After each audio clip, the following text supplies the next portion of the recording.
Last week, I posted my preview for Fire Emblem Engage, going over my experience with the game and what I thought about it, and the response was pretty substantial.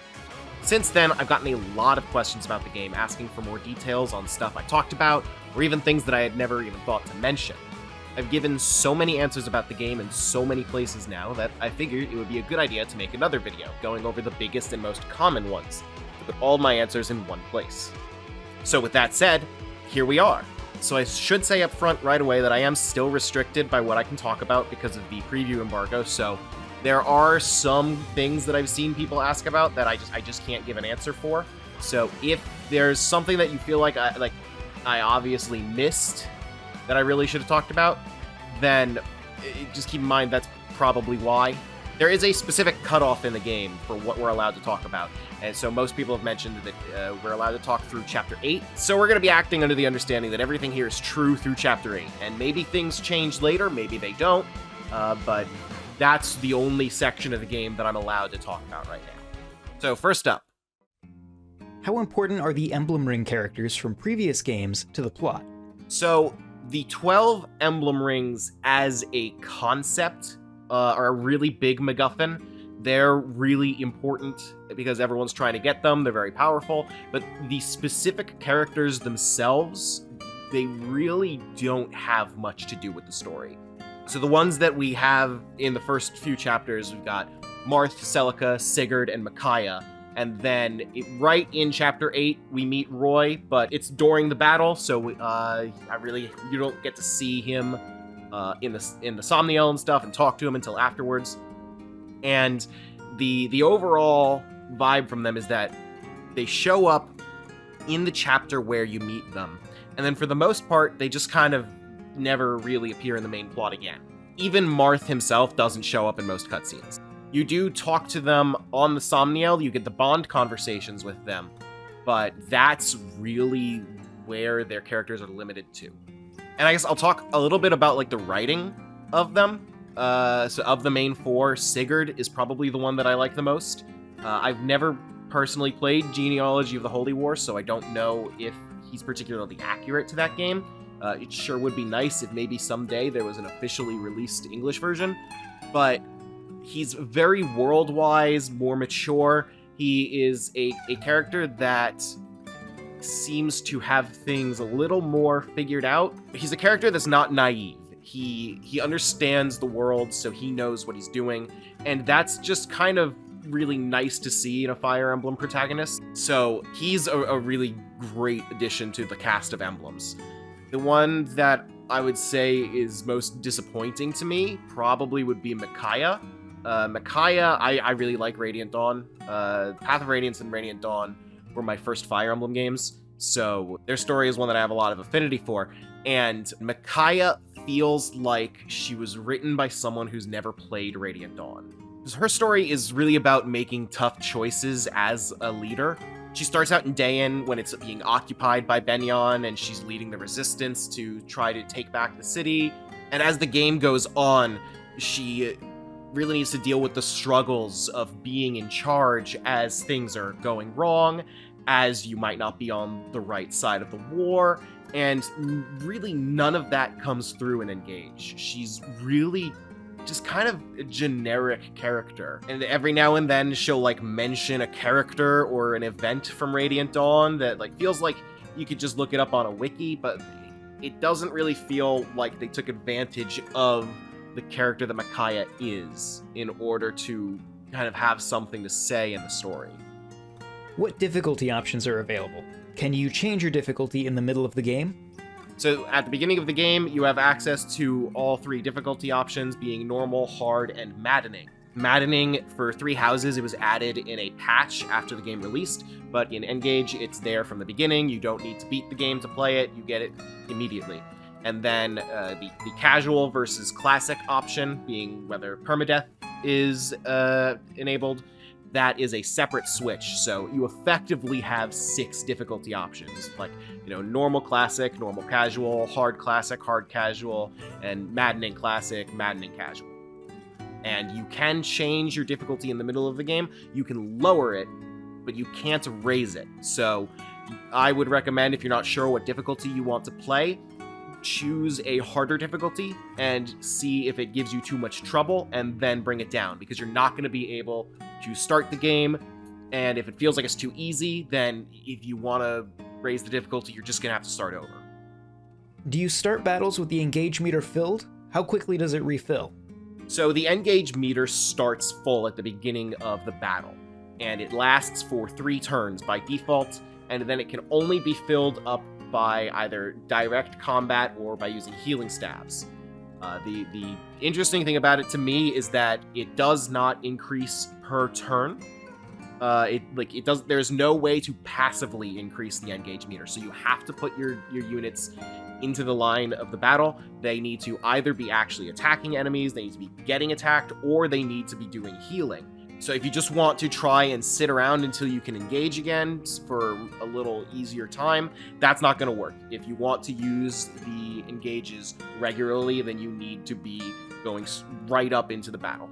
And as far as how quickly it fills up, each action that fills up the gauge, by default, it only fills it up by 1 tick. And I think there's 7 or 8 ticks before it gets recharged.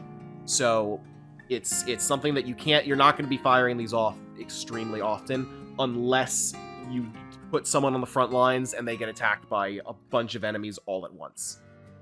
How much can you customize characters' appearances? So there are a lot of cosmetic outfits on the Somniel. I've put up a lot of screenshots where you can see a lot of them. Pretty much all the ones that are in the first 8 chapters are in my screenshots there. But these are only for the Somniel. You can't take them into battle, and you don't even get to see them in support conversations. So there is a rather large wealth of options for cosmetics as far as that goes, but the actual amount of time that you'll see them, which is just walking around the Somniel, it's relatively low, so I don't really think that they're particularly worthwhile. A few people have also asked me if you can change the hairstyle on the main character, Alir. The female version of Alir, there are a couple of outfits that put her hair up in a ponytail, but otherwise, no, there's nothing you can do about the toothpaste hair. What's up with that growth method option shown in one of the official Japanese tweets? So the growth method option is one that I don't really have anything to say about. When I started the game, it was not there on the menu. That's really all I can say. What's the game like on Maddening Difficulty? I have not played a lot of Maddening Difficulty. I've only played the first 3 chapters because someone asked me how many charges the time crystal, which is the rewind function, has on Maddening. And so I wanted to get an answer for them. And by the way, on hard and Maddening Difficulty, both, it has 10 charges. I've heard people say that it has infinite charges on normal, but I have not played normal difficulty at all, so I can't confirm that myself. But it's 10 charges on both. And Maddening Difficulty, I don't want to burn myself out of playing the game, because, once the game releases and all my friends have it, I want to be able to, play it alongside them again. And so I'm saving Maddening for that. But from the first 3 chapters, the biggest change that I've noticed immediately, and again, the first 3 chapters, not a very good indicator of how much more difficult it's going to be, but the second chapter it's a training battle where the boss is Queen Lumera, and on Maddening Difficulty, Lumera has a new skill that makes her immune to being broken. So the weapon triangle effectively does not do anything against her. And on chapter 3, the boss had a skill called Veteran Plus, which made it so that they could not be broken and that they were immune to effective weapons. So it's an armored boss. So if you have a weapon that deals extra damage to an armored unit, it would not deal extra damage to this boss. And so those are the most immediately obvious changes that I noticed. As I imagine it goes further from there, but in terms of, I know the hardest difficulty modes, I remember, tend to be notoriously difficult sometimes. Like in Awakening, I remember people saying that the hardest difficulty mode, you kind of needed to use Frederick, the Crutch character, right off the bat, and you needed to play perfectly just to get out of Chapter 1. I didn't really think that was the case for my very, very brief time with N-Gage's Maddening mode. Chapter 3 in particular actually is one that, in my hard mode playthrough, I died on a few times.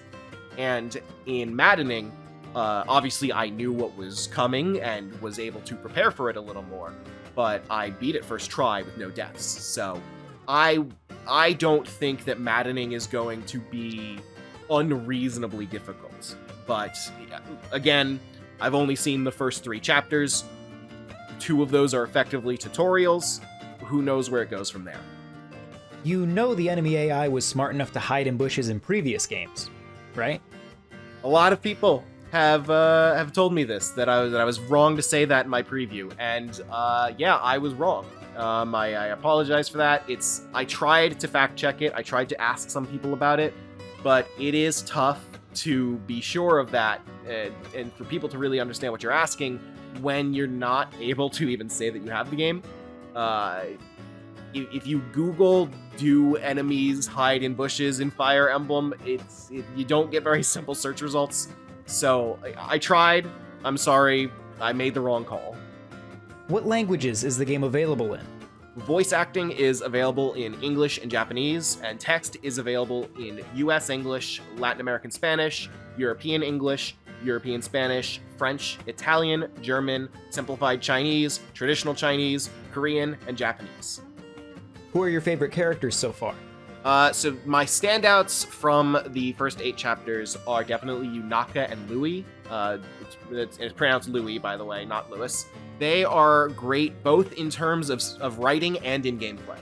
Yunaka, as far as gameplay goes, thieves are really good in this game. They are covert units, so when they hide in terrain that gives them better avoid stats so that they can dodge attacks more easily, covert units get an even bigger bonus. And Yunaka's personal skill, it lets her have a higher critical rate when she's doing that. So pretty early on, I was able to refine one of her daggers to the point that she had a really high crit rate and really high avoidance rate. So if she was hiding in the bushes, she was a killing machine. She was really good. In terms of writing, I love that she's got kind of this duality going on with her, where her overall vibe is she's trying to turn her life around, where she has kind of a shady past, and she's actually a pathological liar, which is something that she kind of brings up that she's ashamed about. She just kind of reflexively lies to get out of a tough situation. So I like how she's this character that's trying to be better, and she's very much putting on a front. I've seen a lot of people being like, her dialogue is very goofy and cringy. That Haya Papaya line, I see a lot of people complaining about in particular, but it's an act that she's putting on to try and be a different person. And her original personality comes out a little bit. You can see it in her critical hit lines a lot, where her voice gets deeper and she gets a lot more sinister. You're dead. Winning! The voice actress also does a really good job of selling both sides of her. So she's a character that I love the dynamic that she has going on. She's not what she appears to be up front, but she's also not the most obvious thing that you'd think. So she's not just like, oh, I'm pretending to be nice. I'm trying to be a good person, even though maybe I'm not. Louis, meanwhile, in gameplay, he is an armored unit, and armored units in this game generally are better than they have been for a good long while. In this game, they are immune to being broken. So they are the most reliable characters to tank hits. Even in comparison to characters with high avoid stats. So Louis really does a good job of justifying his place on the battlefield. In terms of writing, he's a really fun character. His sort of tropey gimmick is that he's just kind of a guy, but also he's weird, because what he likes to do is he just likes to people watch. So he'll just stand over to the side and just observe people having a conversation. And it's weird, but he's also generally he's nice. He's not very sinister about it. He just thinks it's neat. He likes seeing people. He especially likes seeing people happy. And he's a good dude overall too. He actually has a support with Yunaka, where he wants to have tea with her to just, as friends, get to know her a little better. And because she doesn't like talking about her past, she gets really cagey and doesn't totally want to do it. And Louis, what he says is, oh, that's a shame. I was just planning on talking about myself the whole time. And the way that I read that, my interpretation of that, is that he is emotionally intelligent enough to realize, oh, Yunaka's not comfortable enough talking about herself, so I'm going to make it clear to her that I'm not going to pressure her into saying anything. And I don't know, he's a cool guy. Louis is a good dude. I like him. How often are you able to scan Amiibo? What do they do in the game? So you can scan 5 Amiibo per day at the Amiibo Gazebo. They can be regular Amiibo or Fire Emblem Amiibo. The tutorial says that Fire Emblem Amiibo will give you better stuff, but I have not really been trying to scan other Amiibo. I have enough Fire Emblem Amiibo to scan 5 of them per day, so that's just what I've been doing. And even scanning the Fire Emblem Amiibo 5 per day, you still kind of get a lot of junk.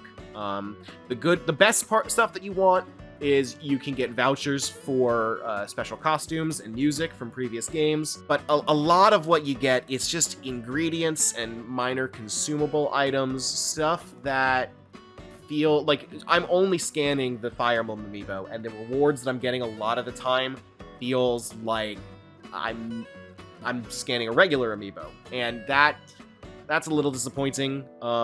And it's not just because I have enough of the vouchers to get all of the music and costumes from the past games, because I still don't have enough vouchers for all of those, and it's still giving me junk. So the 5 a day limit with all of that feels annoying, I would say. I've heard support conversations are incredibly short, about 10 seconds. Is that true? Around 10 seconds is how I would describe the bond conversations. So bond conversations are kind of like supports with the Emblem units, the characters from past games. And there is a bond conversation for every character in the game, has one with every Emblem. And so they are a lot shorter. Each conversation is one line from each character. Yeah, those ones I would say are about 10 seconds. The support conversations between the proper playable units, they are on par with the rest of the series. I would describe them as being most similar to Awakening, I would say. I remember the supports in 3 Houses and 3 Hopes feeling kind of long. I don't know if they actually are, or if my memory is just playing tricks on me. That's the same memory that thought enemies can't hide in bushes. But I remember them feeling longer in 3 Houses, and in this game, they're about 2 minutes each, I would guess. So maybe like a minute and a half, 2 minutes. It's something like that. The support conversations are gonna be what you're expecting them to be in terms of length, basically. So I think that the 10-second comment, it's a miscommunication or a misunderstanding, and that comment was really supposed to be about the bond conversations. Tell us about Jean. I really appreciate the help. My name's Jean. Now come on, there's work to do. I had no idea that people would want to hear about Jean, because while I was playing this game and like keeping track of what I'm allowed to talk about, I was looking at like the Japanese Twitter account that's showing so much stuff that I can't talk about, and yet apparently this one character who appears in the first paralogue of the game, he's the only character from the first 8 chapters that just was never shown in official marketing, which is wild to me, because of all the characters not to show, this is the one. So Jean is the villager archetype character in this game. You get him in the first paralogue, where he is helping to defend his village from corrupted. And his father is he's like the village doctor, and he's trying to follow in his father's footsteps when you show up and help him out, and then he wants to join you, both so that he could be a better fighter and a better doctor. There's kind of a funny moment where his father, who is named Sean, he's Jean and Sean, and his mom's name is like Ajna or something. It's Jean's name, but the letters are in a different order. But like Jean's like, yeah, if I go with the Divine Dragon, then I'm gonna become a better fighter, a better person. And his dad's just like, well, yeah, but what does the Divine Dragon get out of that? At the Divine Dragon's side, I think I can learn to fight and to heal people at the same time. Well, that's all very well for you. But what about the Divine Dragon? You'd just be a burden. So it's kind of funny there. And in terms of gameplay, so like I said, he's the villager archetype. He starts at level 1, even though Paralog 1, I don't remember exactly when it unlocks, but it's like around chapter 5, 6, somewhere around there. Your units are going to be well past level 1. You're going to be around like level 6, 7 by then. So Jean's joining your party pretty low level, but he has the aptitude skill that raises his growth stats, and that is meant to make it so that if you put the time into him, then he'll get more powerful, and he'll grow faster and more potently than other units usually are. As for whether that'll be true in practice, the growth stats, you can't actually see them anywhere in the game. And my sample size is one playthrough, so you could always get really lucky with level ups for one playthrough and then really unlucky with another. So I can't really say for certain how much better Jean will be with growths than other characters, but that's the idea. That's what he's supposed to be. How do the activities in the Somniel work? What are the gameplay boosts they give? So the Somniel is set up a lot like Garrick Mach Monastery in Three Houses, where you've got the locations in the Somniel where various things happen, and you go to them and there's various bonuses. So I'll go over each one in detail with a lot of the specific questions I've heard about them. The first one is the exercise minigame. It's more of a collection of minigames that give stat boosts for the next battle, and these are not permanent boosts. It's literally the next battle, and then they go away, and you choose between 3 minigames. There's push-ups, there's sit-ups, and I think there's squats. They're boring. They're very boring. One of them is button masher. One of them is press the button at when this meter is really close to being full, and then the other one is a rhythm game, and I cannot possibly put enough quotation marks around the word rhythm because there's no sense of rhythm to it. They're all boring, and the stat boosts they give are minuscule. Like, I'm talking like a +1 or a +2 to a single stat, and you can only get a stat boost from one minigame per battle, so these minigames can take nearly 2 minutes, so I did not have any fun doing them, so very quickly I stopped doing them at all. The cafeteria lets you order a meal that you share with 2 characters. So when you do this, you'll get boosts to the support levels of both to Alir and each character and to the 2 characters to each other. And you'll also get a boxed lunch as an item. And boxed lunches are healing items that you take with you into battle, and they're a little more potent than a vulnerary, but I don't think that they have any other effects besides that.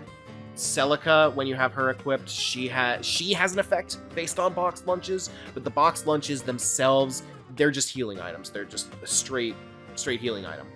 And you only get to make 1 each battle. If you didn't use the boxed lunch for the previous battle, then when you go back to the cafeteria, it'll throw away the previous one. So there's no way, if you wanted to get a whole stack of boxed lunches going to really make use of that bonus that Celica has, you're not going to be able to. It's 1 per battle, period. No way around that. There also seems to be some amount of RNG as to whether the cooked meal is successful, but honestly, it was extremely rare for the meal to fail, so I don't really know what the criteria is there, and I don't totally remember what happens if it does. I think you don't get the boxed lunch. I'm talking like this happened once or twice. I wasn't expecting it to happen, so I wasn't totally paying attention. So, that'll happen, but it's rare. It's very rare. There is an arena where you get to train your units. You choose 1 unit, and that unit will go into battle against another one that is chosen randomly. And the one that you choose gets experience, and the support level between the 2 of them, if they have a support with each other, will also raise during the battle. The RNG of how it chooses which character you're gonna fight, it can really mess you up because you've got a weaker unit that you're trying to train up, and then they get put against your heaviest hitter. So if you're really worried about getting the most out of this in terms of the experience, then you're going to want to go in and unequip the weapons from your strongest units first, so that this one only gets put up against weaklings. And you could also, I haven't tried this, but I assume if you really wanted to grind out support points, then you could just unequip weapons from every single character except for the one you want to fight and get the support bonus for. I haven't tried that, but I guess that's also something you can do. Because I'm pretty sure that if units don't have anything equipped, then they're not going to show up in the arena. And you get to use the arena 3 times per battle. When I say per battle, it's like with the cafeteria, where you get to do the cafeteria once, and then you have to go do a full proper map, either a skirmish or a story chapter, and then you can come back and do it again. The arena works like that, but you get to do it 3 times instead of 1 time. The exception to that is the training with the Emblem characters. You can spend bond fragments to train against them, and that'll raise your bond level with them. And that's a really good way to just instantly rank up your bond points if you want to spend the bond fragments on that. You can go into your bedroom, and this is kind of where the gallery is, where you get to, there's a sound test, you can watch cutscenes that you've already seen. Off to the side of the room, there is a Memento Drawer, and when you examine it, it just says it looks like something important belongs here. And if you go to sleep to pass time on the Somniel, which changes the what characters are standing around, and there's this weird ASMR thing where a character wakes you up and gets support points, and like the game recommends you wear headphones during this, and like they try to go full on ASMR, and I did not do this very often. There's also a farmyard where you can adopt animals out in the field after battles, and they'll show up there. And minor items like ingredients can spawn around the animals. You cannot pet the animals. So I almost entirely ignored the farmyard. I really don't have a lot to say about it. You can visit Sami's grotto. Sami is like the little mascot character in this game that you can dress up a little bit. There's pictures of him on the internet. You can see where he's got sunglasses. Mine has a little top hat, which I think is cute. And you can feed him, you can pet Sami, and in exchange, he'll drop bond fragments. And if you visit Sami enough and he really likes you, then he'll join you in activities like the exercise minigame. Sami's really cute, I like him. There are obviously more things for the Somniel that has been shown off in official marketing and trailers, but none of those are unlocked by the end of Chapter 8. So that's all I can say for the Somniel activities. How much unique dialogue do characters have on the Somniel? Not a lot, frankly. They have unique dialogue for like the spot in the Somniel that they're standing. They've got a bunch of canned lines that you can get from them, but a couple characters every chapter will have a specific unique line about what's going on in the story, but it's nothing like in Three Houses where every character had a unique line of dialogue for every chapter. You're going to be walking up to Vander while he's standing in the orchard, and he's going to talk about the trees and the fruits that are growing in the orchard. He's not going to talk about what's going on in the story at the time. How does the poison status effect work now that it's been changed? So poison no longer directly damages you. In past games, and in most video games that have poison, poison is a passive damage thing that deals damage over time. In previous Fire Emblem games, every turn it would deal a set amount of damage. But it has been completely changed in Engage. Poison now makes it so that you take more damage when you're hit. I don't remember the exact numbers, and honestly, when it comes to exact numbers, I'm a really bad person to ask, but the effect can stack. So there's, when a character's poisoned, there's a little X mark over them on the map. It can stack up to 3 times, with each X being how many stacks you've gotten. And the more stacks of poison you have, the more extra damage you'll take when you're attacked. And poison does not cure itself automatically. You either need to use an antidote or a staff to cure it, or it lasts for the entire battle. Can you still zoom in and walk around as your character during battle? So I've gotten this question a lot. In Three Houses, you were able to zoom in all the way and directly control your characters on the map in sort of like a pseudo over-the-shoulder view. That is gone, as far as I can tell. Instead, the control method for when you're in the overhead map, by default, you're directly controlling your characters instead of using the cursor to give them commands. And I didn't like that at all. It felt really unnatural because of the grid system. It just felt really bad. So literally before the prologue chapter was over, I went into the options and changed it back to the cursor because I did not enjoy controlling it that way. Why did you put Alfred in range of a rapier? All right, this one's not for you. This one's for me. Let me explain. In the 5 minutes of gameplay video that I put up, you can see near the end of the video, Alfred gets completely destroyed by an enemy engage attack, and a lot of people have pointed out that even without the engage attack, he would have been killed anyway because the boss, Hortensia, was using a noble rapier. Rapiers are more powerful against cavalry units. So why did I put Alfred there? That is the first chapter in the game where you fight against the dark emblems, which is when the enemies are using emblems. It's the red emblems. And what that video was, that was my first playthrough. I didn't take that footage specifically for it to be a video. I decided to put up a video, and I went back and found some footage of just my genuine playtime. And because I had not seen enemy emblems yet, I did not realize that Hortensia was going to be able to just use that rapier. Because the tutorial prompt for enemy emblems says that enemy units cannot engage with their emblems. And Hortensia was able to use the noble rapier because she was using Lucina, and the noble rapier, it would be Lucina's bond weapon, which the bond weapons you need to be engaged with the emblem to use. So my thought process there was that Hortensia would only be able to use her Elfire tome, which, maybe Alfred still would have been in trouble then, but it wasn't like the instant dead that the rapier would have been. I thought that Hortensia was not going to be able to use the rapier.